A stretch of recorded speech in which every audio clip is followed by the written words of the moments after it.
Bahasan kita kali ini lebih cocoknya untuk Anda yang telah menjadi orang tua, sebab akan kita bahas tentang apa yang bisa dilakukan bila anak pergi dari rumah.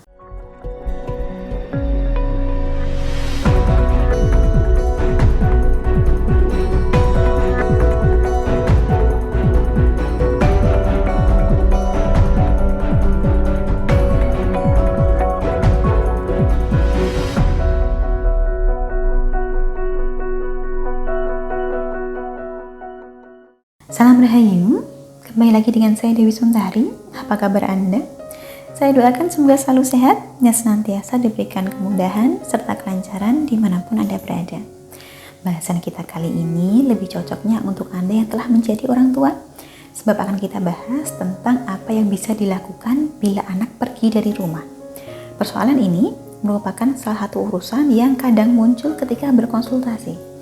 Ada sejumlah orang tua yang bertanya, mengapa anaknya cenderung memberontak? Tidak bisa dibilangi, tidak mau menurut, selalu membantah, dan bahkan sudah pergi dari rumah.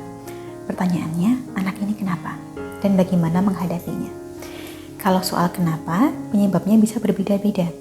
Ada anak yang merasa tidak tahan karena tertekan di rumah, atau karena terjadi kekerasan, maupun kesulitan ekonomi. Ada juga yang bermasalah di sekolahnya tanpa orang tua mengetahui. Bahkan tidak jarang, ada orang tua mengeluh, katanya anaknya pergi dari rumah. Setelah ditanya lebih lanjut, ternyata memang terjadi pertengkaran sebelumnya. Dalam pertengkaran tersebut, orang tua naik pitam dan menyuruh si anak pergi. Ibarat kata, anaknya diusir. Ya, anak pun akhirnya pergi dari rumah. Pertanyaannya sekarang, bagaimana membujuk anak agar mau pulang kembali? Kaitannya dengan dunia supranatural memang ada. Sarana yang zaman dulu digunakan untuk membantu memanggil pulang anak yang pergi dari rumah, sekaligus membantu meluluhkan hati anak agar lebih menurut dan patuh pada orang tua. Sarana pengasihan ini disebut kelenteng mungil atau disebut juga buli-buli. Akan tetapi, tetap perlu ada upaya yang membarengi. Jadi fungsi kelenteng mungilnya ini adalah untuk membantu mempengaruhi hati anak saja. Sebagai orang tua, kita tetap perlu berbenah juga. Manakala anak pergi dari rumah, hubungilah kerabat maupun kawan dekatnya, supaya kita lekas tahu anak ada di mana. Dan kalau sudah tahu, jangan buru-buru dijemput, apalagi dimarahi seketika. Bila anak buru-buru dimarahi, hampir bisa dipastikan anak akan semakin menjauh dari orang tuanya sendiri. Seringkali, kalau sudah begini, dibujuk pun anak tetap menolak pulang. Ia lebih memilih untuk tinggal bersama keluarga yang dijadikannya pelarian. Itulah mengapa kita perlu menggunakan kelenteng mungil itu tadi untuk membantu membujuknya supaya bisa kembali pada keluarga. Cara menggunakan kelenteng mungil sangat mudah, cukup dengan membaca mantra dan dibakarkan kemenyan saja.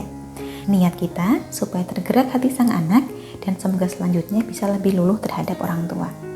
Tidak perlu melabeli anak sebagai pemberontak, pembangkang, tukang membantah atau tidak patuh. Sebab bagaimanapun juga, memang inilah hasil didikan kita. Kalau kita ingin agar anak melakukan sesuatu, berikanlah contoh, bukan sekedar perintah. Perintah ini tidak perlu diulang terus-menerus, juga tidak perlu disampaikan secara panjang lebar. Semakin banyak kita mengulang, malah semakin tidak ada harganya ucapan kita. Lebih baik sampaikan satu kali, kemudian biarkan anak melihat seperti apa akibatnya bila nasihat orang tua tidak dipatuhi. Ingat, tidak ada anak yang terlahir nakal. Semua yang diperbuat anak sudah pasti dipelajarinya dari suatu tempat, termasuk lingkungan sekitar. Bagi Anda yang ingin bertanya lebih lanjut, terutama soal sarana pengasihan yang disebut kelenteng mungil ini, bisa hubungi nomor yang tertera di layar. Semoga hubungan dengan anaknya bisa segera membaik demi keluarga yang lebih harmonis. Dari saya, kurang lebihnya cukup sekian. Terima kasih banyak telah menyaksikan. Sampai jumpa di kesempatan selanjutnya dan salam Rahayu.